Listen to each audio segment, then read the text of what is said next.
That's pretty good. We did it at the same time. The synchronicity is still with us. Welcome to the Plan and Story podcast. Thank you. I'm your host, Carmen Tyra, and we're broadcasting here in the beautiful Moakma Ohlone Bay Area, also known as San Jose. And this podcast is meant to inspire maybe a little bit of community, creativity, a moment to just pause and continue the storytelling tradition so that we can also reflect on all these things that are happening in the world. Mm-hmm. And so happy to have you here to be sitting with another being and have it be yourself. Want to introduce yourself? Sure. Hello, I'm Haley Cardamon. What do I say? Founder of San Jose Day, community advocate, yoga lover, animal parent, all the things, so many things. That is great. And started with why we're here, because you are so many things. But specifically, it just felt right to have you here to reflect on San Jose Day. I've been in a little mini series, just trying to catch up. I had the aspirations to launch Plan and Story with like a whole catalog of things leading up to April 20th. And so I could have like a consistent backlog. Here we are. That did not happen. So I'm catching up now. Went all the way back to March 25th, and now we've reached April 8th. Maybe we could talk about April 7th. I had a wild April 7th also.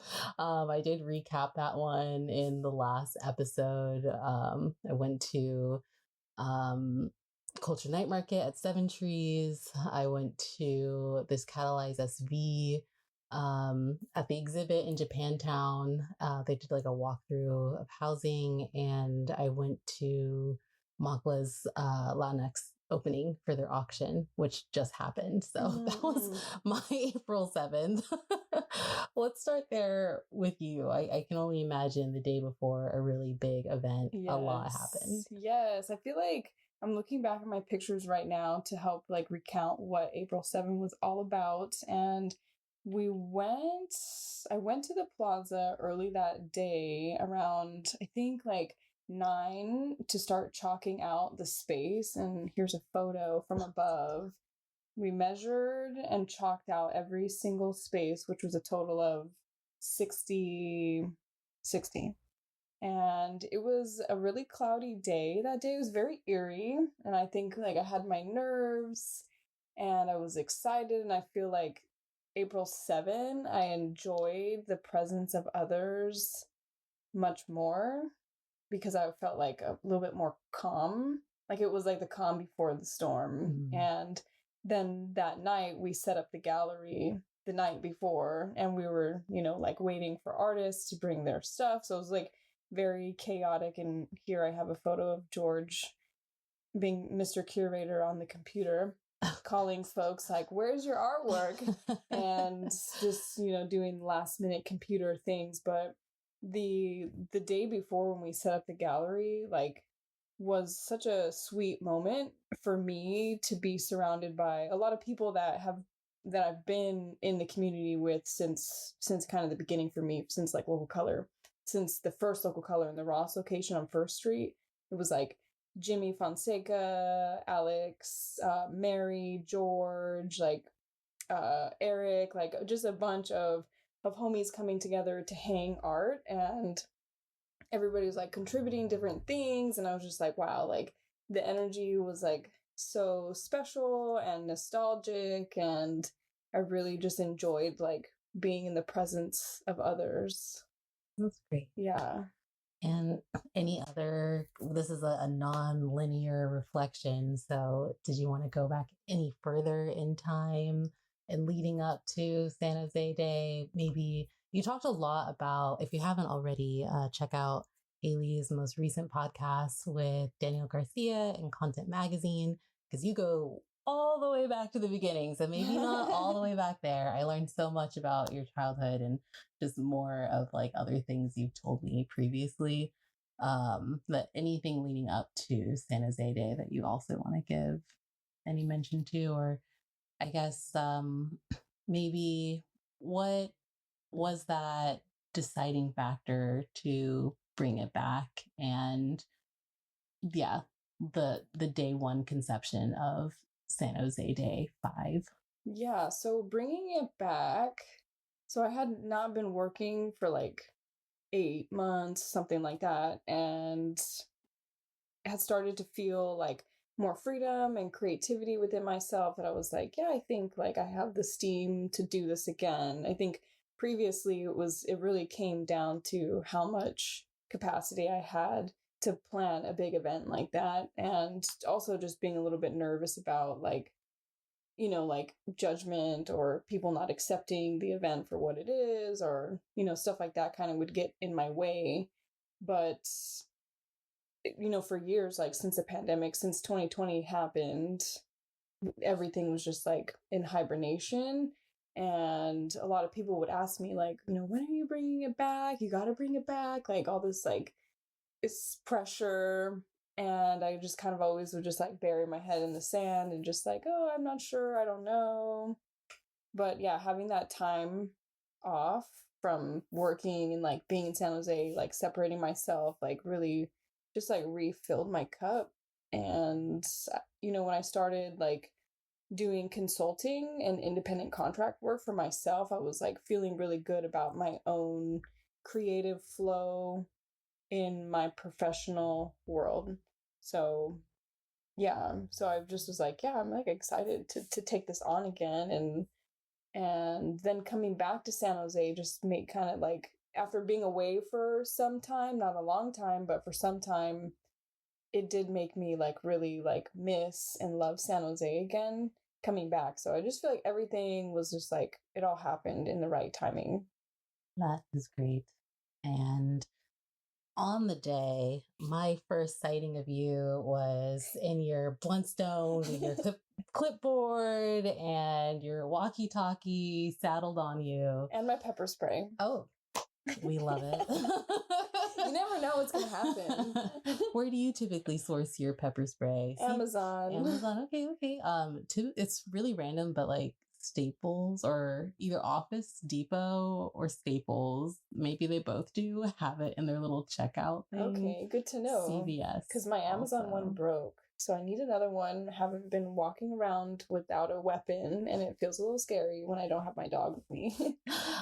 Just to relieve any suspense, did you need to use your pepper spray on San Jose Day? No, but I had a lot of interesting encounters because I had it out. Like several people came up to me and they were like, "Why do you have your pepper spray on you?" I'm like, "Why don't you?" Like I always have it on me at all times. Then I'm out in public. Like you never know when you'll need it. So anyway, you were equipped, you were ready, with all the things. With all the things.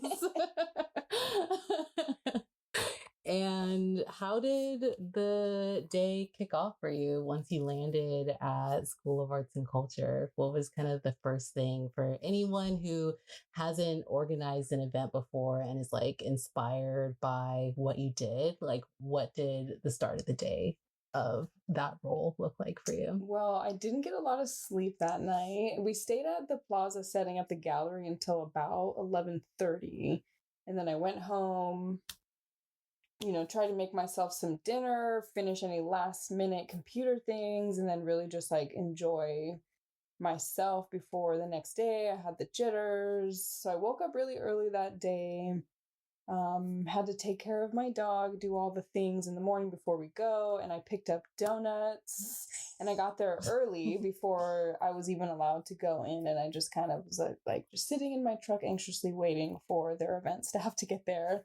And when I got there, I just like got to work immediately. Like I felt like, yeah, time was of the essence, and I had like so many spaces that I needed to chalk out and like get things. I don't like to dilly-dally. I just like want to just get going. So the sooner we can get done, the more I could be calm. And like I really wanted people to, like, for the vendors when they get there, to have everything ready, so I wasn't getting ambushed with like tons of questions or confusion, anything like that. So then as time goes on, I'm like, okay, vendor windows between setup is between 9 a.m. and 11 a.m. And I'm like, it's 9 a.m. It's 9:01. Like, where's everyone? Like, that's so me.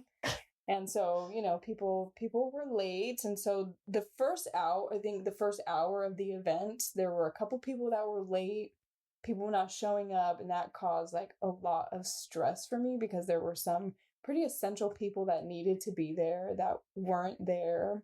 And we did have some vendors not show up. So those things like just, things happen. And so it was kind of just like, gotta like figure out what are we going to do? Moving some people, adding some people. Like we had like one guy come last minute. He's just like, I want to vend here. I'm just like, all right, did you bring a tent? Or like, he's just like, yep. I'm like, all right, well, Okay. great. I wanted to vend and I know how. Yeah. So, I mean, kudos to them because they came prepared and like that's one way to do it, I guess. Don't recommend. Don't do that. I feel like if you are going to like crash an event, like at least be prepared. So yeah, I got to give it to the guy for that. But in the future, yeah, please don't do that. Innovation, the city of innovation. So the first like hour of the event, I found myself feeling very frustrated. But then eventually, I just had to keep like checking myself, regulating, just like today is not the day to let these like small things really get to me, because what's important is that everything runs successfully. So I'm just going to focus on like solutions, and just like I could be a little bit uptight sometimes when things are not like going the way that I have planned them to go. So it just really was a moment for me to like have a little bit more control and balance like inside my brain. Yeah.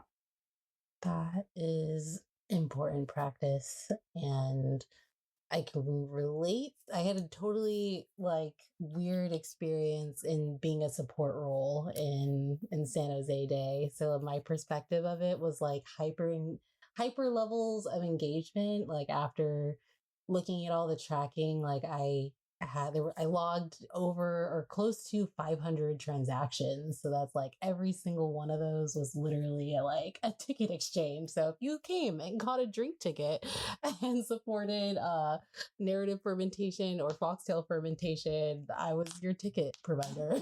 Thank you for your kindness and your patience in stopping by. But that day, guiltily, you read the vendor load in time. And if you're close enough, you're like, okay, well, that's going to be the hour that I'm loading my car. And then with the intention of getting there right in the middle. So admittedly did that for our situation, which again, working with local color, if you came and made a button, thank you. I was not at that table though. But was a part of the effort. My car was a part of the effort of getting that set up.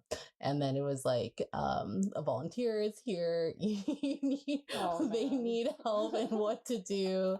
Less volunteers than we expected. Yeah. And it was just like nonstop focus, make sure everything runs smoothly from there. Yes, that was like basically me the whole entire time. And yeah, to the volunteer part, like volunteerism was like a tough thing. Like a lot of our volunteers dropped out and then they didn't follow like the protocols that were like set. And so just like throughout the whole entire event, I just kept on thinking like, next year this needs to be different. This needs to be different. Like when you're experiencing what you planned firsthand, at least for me, the first thing that comes up is like, I'm just thinking solutions, like how can I make this better next time? So yeah, volunteers is tough because I feel like, they're really essential to community events and community programming, but it's tough because it's like it's all at their own will and they're volunteering their time. They're not getting paid. And so like, how do you create a volunteer program that's like robust and like people want to be a part of it? They want to contribute like diverse skills from like physical labor to kind of like administrative and like being able to, like in a perfect world, I'll think about myself as a volunteer and I feel like I'm more intuitive. I'm down for physical labor and I have a lot of experience in like admin And so I like to bring all of those skills to the table as a volunteer to really help as much as I can. So if there we could just copy a bunch of me's, like that would be great. But not every volunteer is that way. So it's just kind of like a balance of like understanding like who are your volunteers and how best to highlight the skills that they have. So all that being said, like I would like to develop just a better relationship with volunteers in the future years, but also like pay people to do the roles that we were asking volunteers to do. Yeah. And once you're paying someone, even if it's just like a small stipend, I feel like it's not volunteering. It's not that full level of like altruism. And I think what got me into volunteering was a little bit of social anxiety, but like being in a space, having a role, it's like, okay, well, I'm here for a reason. And there's like a structured flow of like interacting with people. And then it was just fun. And it's like, okay, well, now my shift's over and I can just like have a couple hours to like be here floating around and like have fun. So there, if you are just someone who's looking to like plug in your skill, here's a really cool annual time. Also look around you at all the other volunteers calls that are out there, and here's your calling. Know how appreciated being a volunteer is like a really awesome opportunity to gain skills and build a network. And I don't really recall what my first entry to volunteerism was, but during the pandemic, remember like when we were at Local Color, we're starting to like get more into volunteerism, and I started volunteering with Sacred Heart and like different organizations. And so you meet people from different sectors, like volunteering with Veggielution, Valley Verde, Sacred Heart, like all of those people have connections, the people that work there, and then the people that volunteer there, come from all types of places, like tech companies, non-tech companies, families, like you meet a bunch of people. And so if I will always look at it in that way, it's like an opportunity for me to make deeper connections. And then it's like, if you're somebody that's like highly community oriented, like you're doing it because you want to help community, but then also like it builds your rapport in the community as well. So I just feel like it's like a win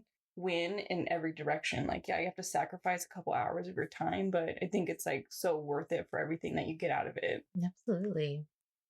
Was there any encounters at San Jose Day that really shocked you, but like left a good seed also after the event? Literally so many. Like I saw people I went to elementary school with, middle school, high school, like college. Like I literally saw so many people that I've crossed paths with in so many different capacities. And like that was dope to see people that I grew up with that for one didn't even realize that this was my thing, and then that they're there. It's like you're dope because you're here, like, which tells me that like you're into the San Jose community at some level, that you heard about this event and then you showed up.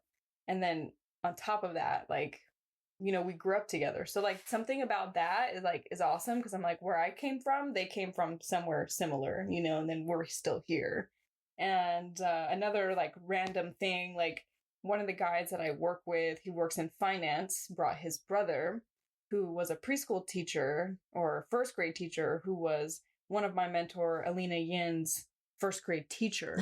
And it was just like, and I was like, this is San Jose right here. Yes. Literally, I work with you, your brother, my mentor, we're all connected in some way, and it was just like lots of moments like that. Like, just, I think the most special things that I felt were from experiences with people, like seeing the people that showed up, because it did feel like it's not about me. It's about everything of the event, right? You're supporting the artists, you're coming to see the vendors. It's about supporting San Jose, but also like I do appreciate people's presence being there. So when any of my friends come through, or like mentors that I haven't seen in a long time just like show up and people like surprise me, I'm like, that stuff like means a lot to me, Yep. Gotta be there. And when you show up, it has that ripple effect. Like it really does. It totally does. That put my mind on a tangent of like, that is totally San Jose, like that 6 degrees of separation.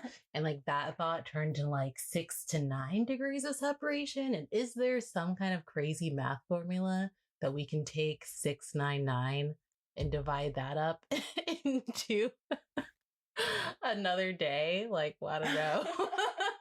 Oh my God, you're talking about the new area code? Yeah, because that's San Jose. San Jose is so big. There's so many intersecting, overlapping connections that they had to make a whole nother area code. It's so funny how something as simple as an area code can be so symbolic, because like I can't lie that there have been a couple people that I come across that have the new area code. I'm just like, like, oh, you're not from San Jose, you know? Or maybe they got a new number. Just kidding. Yeah, you know? There's those folks, those really sad folks that are out there. They're like, but I am.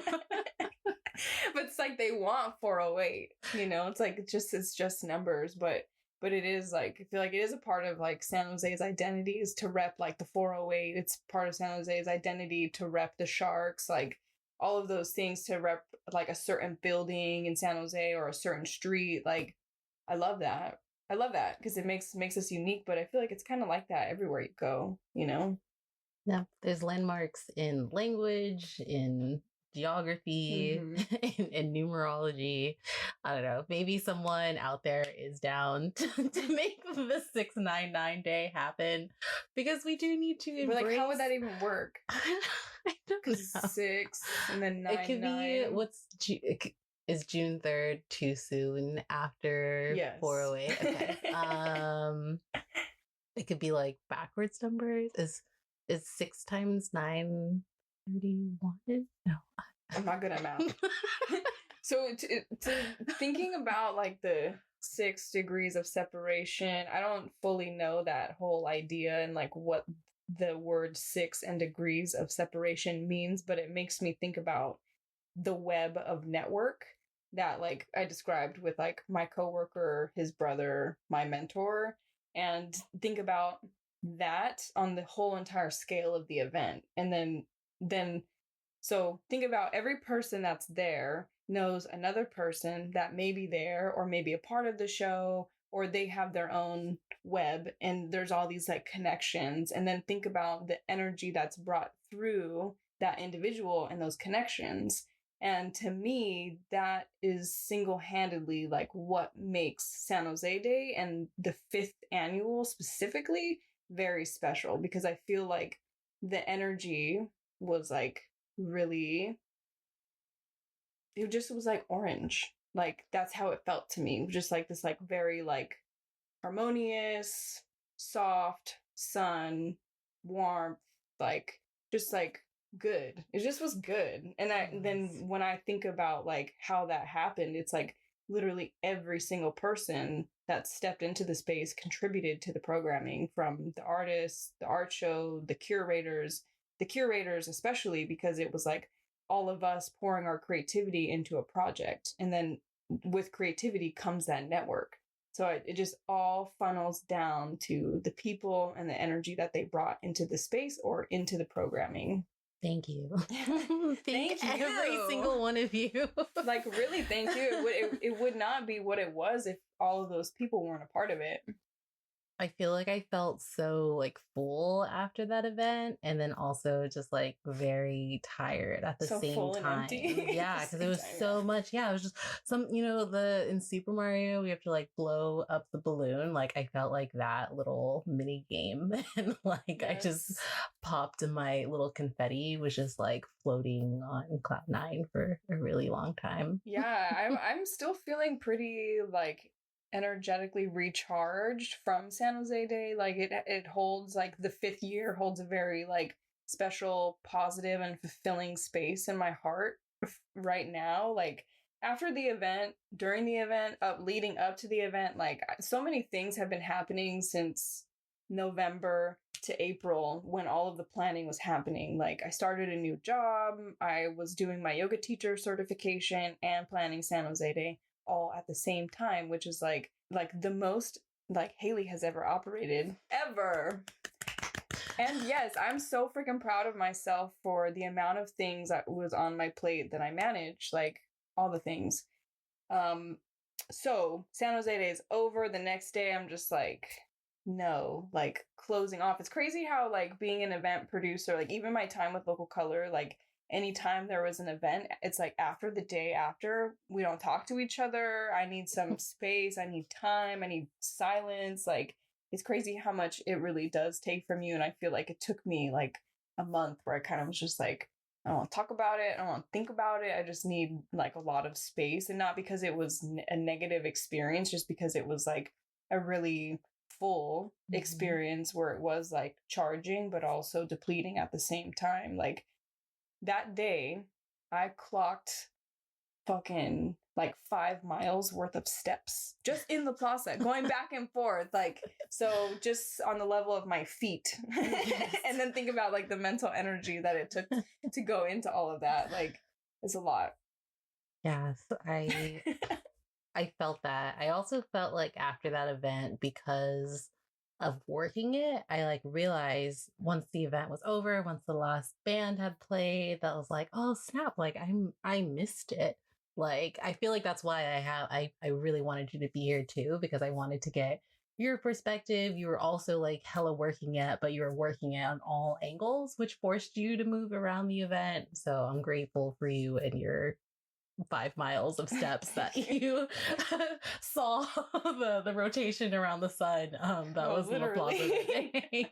Yeah, I mean, I feel like I missed the event too, and that just like is what comes with being an event producer and running an event. Like, you don't really get to enjoy the event the same way everybody else does, and so the experience is different. And like I mentioned before, like I was viewing everything from like a logistics standpoint, like from like the flow of people, the movement of people, to like just like all the things. And the day went by so fast. It was like 6 months of planning, 6 hours of programming, and then boom, it's done. Like, and then you're like, okay, it's done. I don't even, what the fuck? Like, it's over? Like, okay. And I wish that I would love to be able to experience the event more, where I could like sit down and like chop it up with people, or like, just shop around. I didn't get to shop for, the vendors, which was really sad for me, because like we get to go through the application process where we look at all the vendors, and I literally got so excited like to see all the vendors that were there, but didn't have a moment to stop to really like shop. And the lowrider section that was outside the La Plaza in the parking lot with the food trucks, like the energy out there was different than the energy inside. And every time I went out there, it was like, man, I like wish I could hang out more. But it was like, just quick, go check on everything out there, make sure everything's cool, and then like gotta go back inside. The clones or teleportation. One of those, please.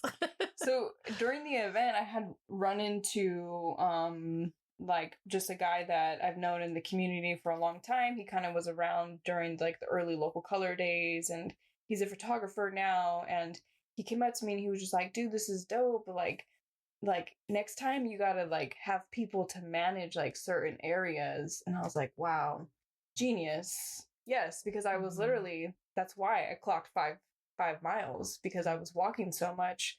Like, next time having a person designated to an area to like hold it down there, so you can kind of like not spread yourself so thin, and have to like go back and forth. Yeah. And the next kind of recording that I'm doing is Viva Calle, and they have those like adopt an intersection.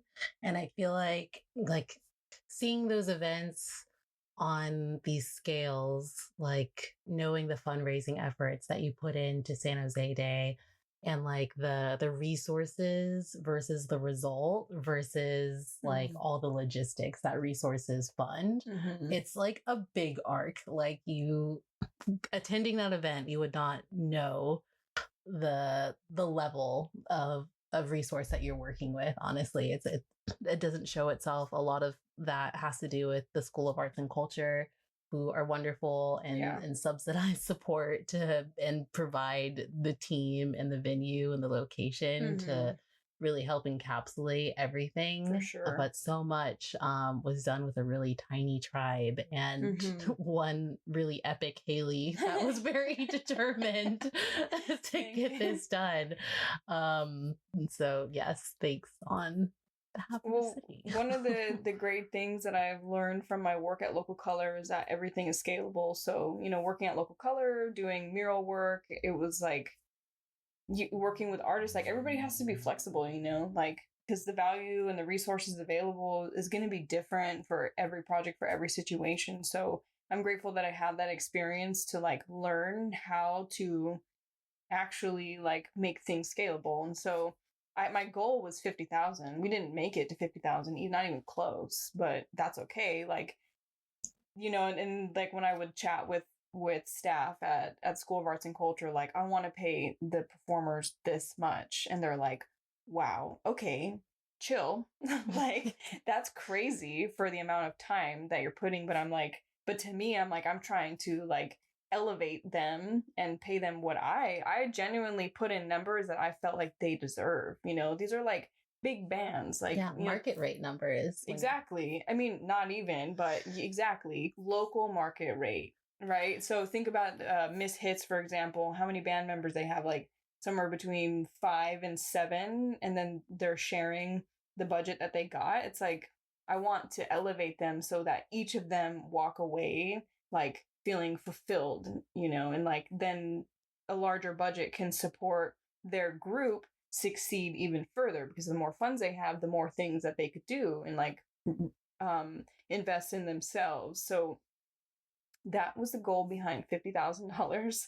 And yeah, the School of Arts and Culture at the Mexican Heritage Plaza, like they worked with me as much as they could, like offering subsidies. And then when I realized like things were tighter than they were, like I thought that it was going to be doable to bring in more money. But then as we got closer and things were getting down to the wire, and I was like fucking stressing out, like I didn't even want to let them know that I was like stressing for money. But then I let them know, and they're like, no worries, like let's work it out. So the facility cost definitely is like one of the bigger costs out of everything, but I think like it just is so justifiable for everything that they provide and they do. Like they have their event captains, which are not necessarily like staff for the event but support for the facility.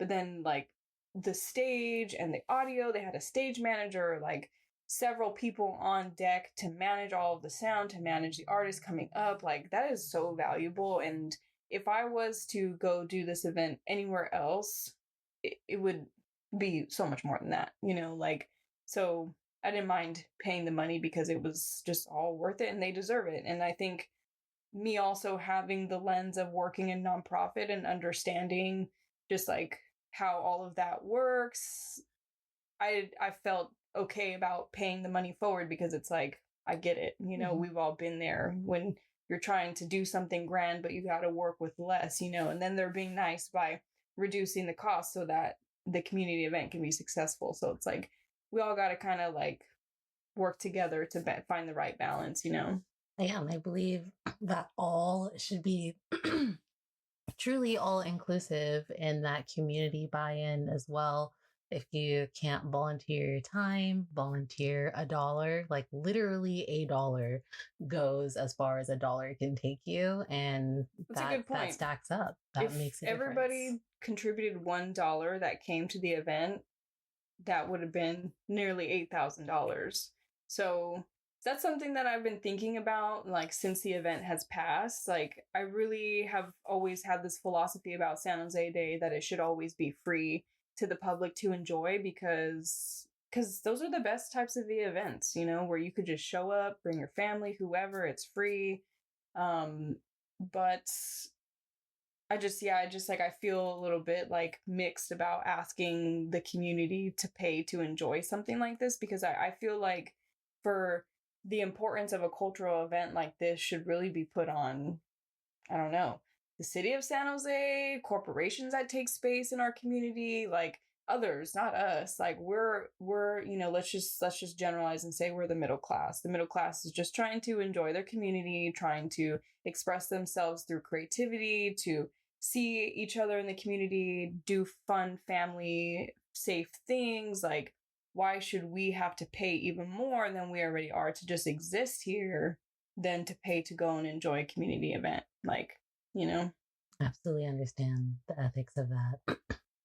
And it's the daily challenge that we face in, especially, and it's really in front of our faces here in the Silicon Valley. Yeah. For sure. There is so much. I feel like I need to make a second podcast that is the anti-capitalist club. I'm sure that exists out there. I will find y'all. I feel like it's like literally like all of us experience it. Like just like the older I get and the more developed I become in like my career and living on my own for as long as it's been, like it's tough, and then I just feel like more recently in the last 2 years I'm just like starting to see capitalism more clearly. And like during the pandemic, I went down this like weird rabbit hole, like watching all of these videos and documentaries about North Korea and China and all these like, dictatorship places and the things that happen there, and would think like, wow, this is so fucked up. Like, what the fuck? Like, it would make me sick. I'd have nightmares about it. Like, was not able to stop thinking about it. But then like the more I start, all the crazy stuff that's been happening, and just like the true colors of the United States and the government and our system, like it shows without even really knowing what's going on, because we don't really know. Like there's so many things that we don't know. So the big amount of things that we see, imagine how much more there is that we don't know. So anyway, I just like, I get frustrated at how I feel like all of our lives are meant to just make money, and it's just a revolving door of that all the time. And the people that suffer the most is the middle class, because it's most of us. Like you, if you just did a random like asking survey, like how many people are living paycheck to paycheck, like I think even regardless of what like income status they had, I think it would be like the majority of us, and I feel like it is that way on purpose, because I don't really feel like our system wants all of us to succeed, or because I feel like overwhelming majority of people want to move away from the man. They don't want to pay taxes. When they get older, it's like the idea is like the way I could avoid paying taxes, that's what I'm trying to do. Like regardless of who you speak to, whether it's an old person, middle age, young people, I'm not sure. Maybe I haven't had those conversations. I think that's more of an education thing of how to not pay taxes, in terms of like that knowledge of wasn't likely intentionally not passed down. Of course not. Did you learning anything about like taxes and how to make things work for you in school? No. Part of like what's lighting my fire right now is that I'm starting school again. I got nominated for the Harvard School of Business Young American Leaders Program. Yeah. Okay. The readings have been very contemporary and depressing. And it's all about the effects of capitalism on city structures and the generational effects of capitalism. And it's like really just boiling it down to that in the same ways that like you're seeing and experiencing that. And it's just, if anything, it's validating. And like you're saying, creating these moments where people come together and the day isn't about that. Like San Jose Day is about so much more than moving the dollar around. That definitely happens there, but it's not the first thing you do when you get there, because it's free when you come in. You have this gorgeous gallery and like hundreds of artists to see. There's people that are there, of course, and if you have the ability, you're going to want to support them. And then there's free music. There was like the most epic multi-artist lineup, like for 6 hours. And free Topo Chicos, corporations stepping up, providing hospitality to the community. Like, amazing. Such a great example of what can happen. And one of the readings, that's why with your pepper spray at the beginning of this, I offered some suggestions. It was about Amazon. When it was moving, it put out this kind of a request for qualifications for cities to host them, because they used to be in Seattle and that was their main hub. And then now they have too on the East Coast. I need to look in. I just read this like yesterday, so I need to look in to see like what it looks like today.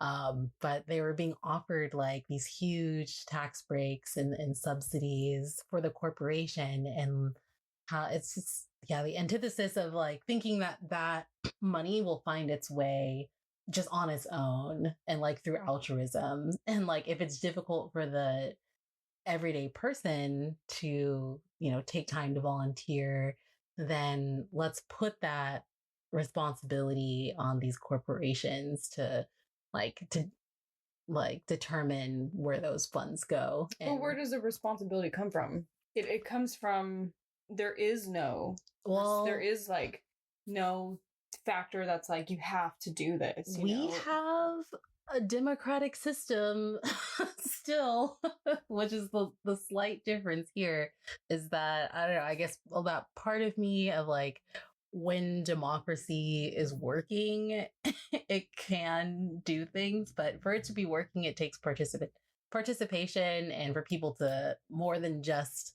a handful of people to believe. Like if there was 100% votership, I think America would be a different place. I don't know what it'll take for us to get there, but I truly believe that like in these moments, like a San Jose Day, that like multiply that kind of like show of community care and just like general well living. Like if these people were the ones determining how the world is, I think the world could be a better place.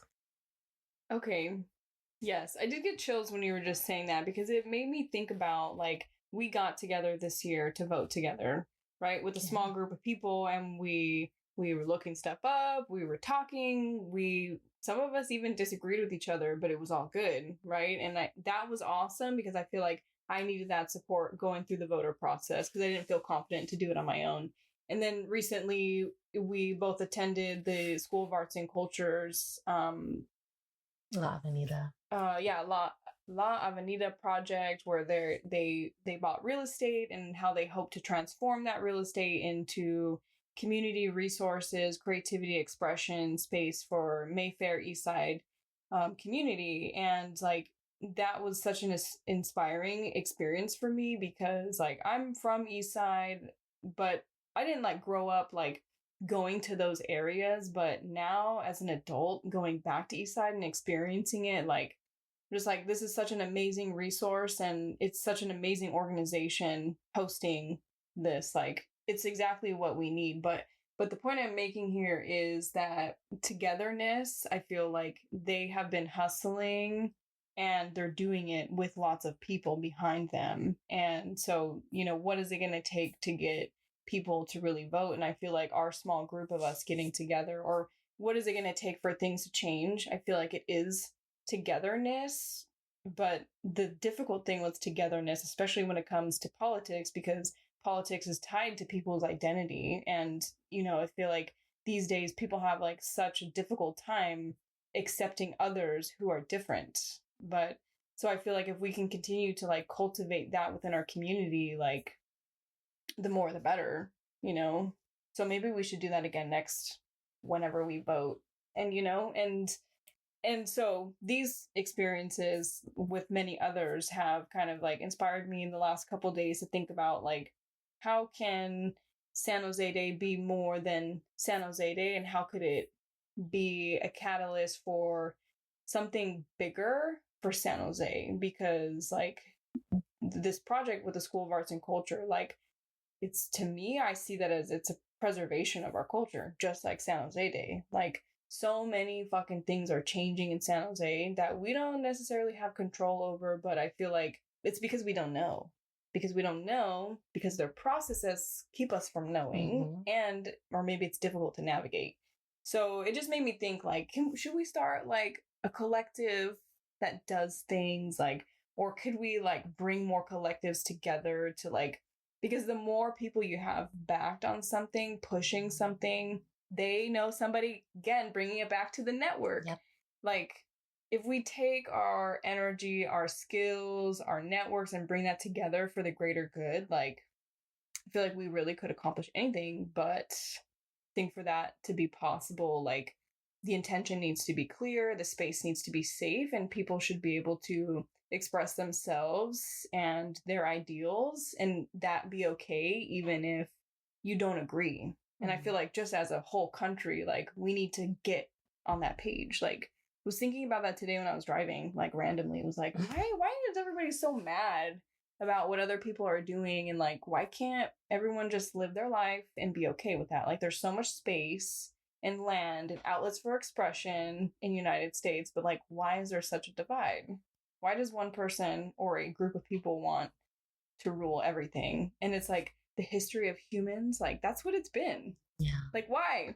I don't understand why. Don't know, but please vote.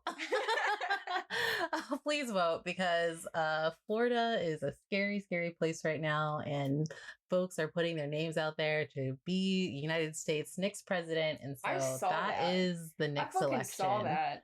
I'm scared. That's next year. So if you're not already registered to vote, 2024 November, right? She grabs her phone. Let me check.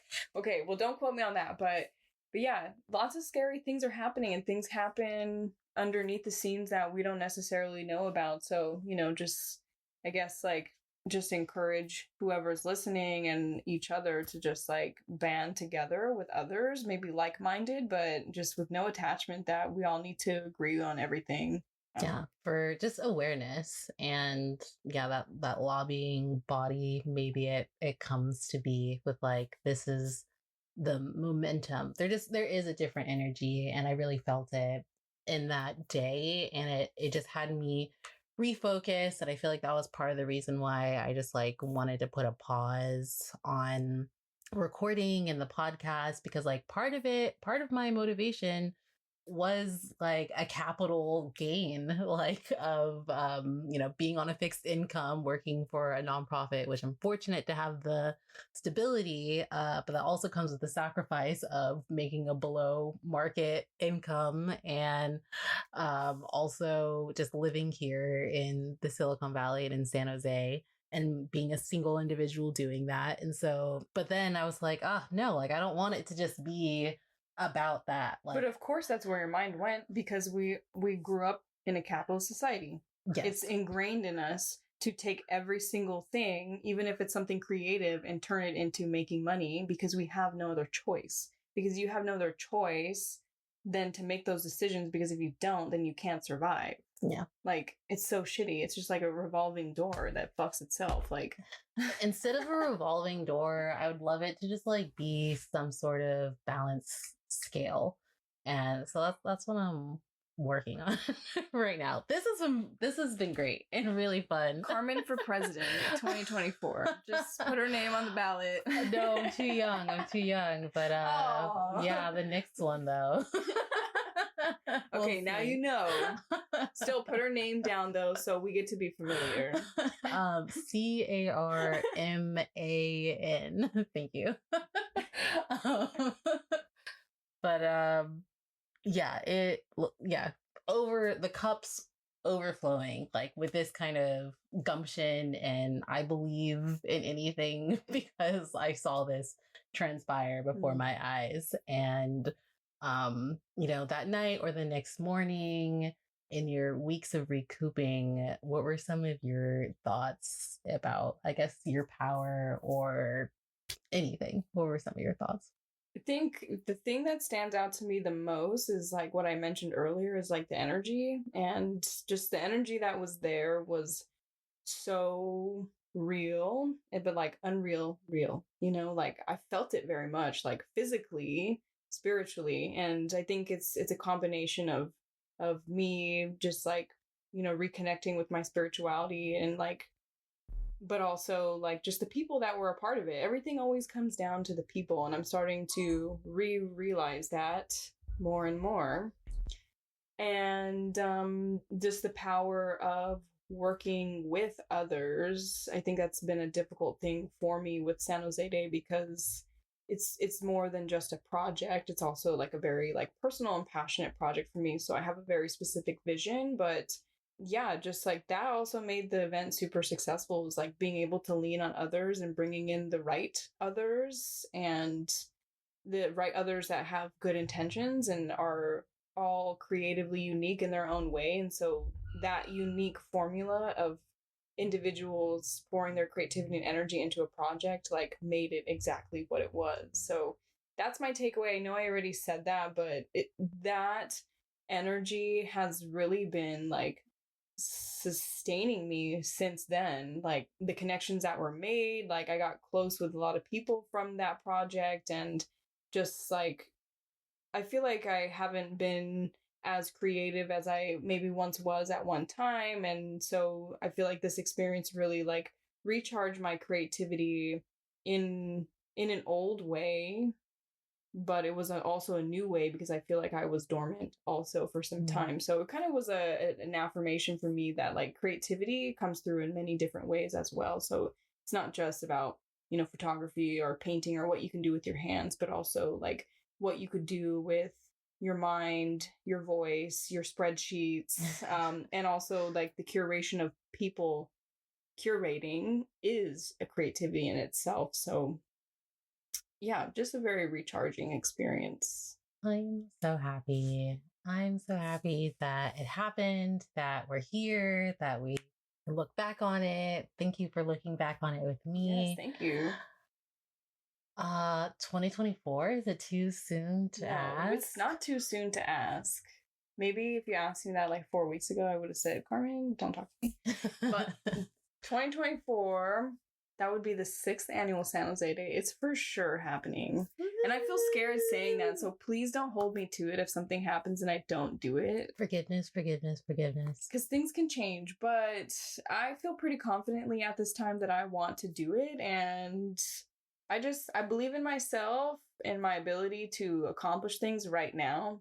I very much am living that experience. And then also, like when we had our recap dinner with all of the curators and people that played a role in making San Jose Day happen, like that dinner was like so inspiring for me because I was like sitting at a table with I don't even know how many people, 10 people. Let's just say it was 10. Yeah, It was like maybe 10 or 12 or something like that. But I was just like, wow, like these are all people that I like fucking love and admire in San Jose. And like they're rocking with me with San Jose Day, like, and I'm rocking with them. And literally everybody was just like, so dope. This next year we need to do this. And it was just like, okay, like these people want it. They're down to help. And I feel safe with these people. And that's a big thing too, is that like I feel safe to curate with those people and that I got their back, they got my back. So yes, 2024, I think it's going to happen. I don't know exactly where. I think hopefully at the Mexican Heritage Plaza, because I definitely have lots of ideas on how to improve the flow and utilize that space to a next higher level of potential. And, you know, maybe having more programming that expands outside of what we've been doing. Like this year, we really wanted to have dance performances, and it didn't end up working out. Like we put a call to creatives out, and we only got one dance application, and it was like an individual. So in the future, yeah, I would love to explore more modes of creativity. Well, that is very exciting. I am rooting for it. It's also very much, you know, what this podcast is about. There's the plan, of course, and then there's life all in between that. And then whatever happens, may we be fortunate enough to tell a story and have that story be told. So thank you to everyone who stopped in to listen. We hope to see you next year and next time, and just out and about, love and life here in the Bay. Yes, thank you. That was a mouthful. Thanks for listening. Yay.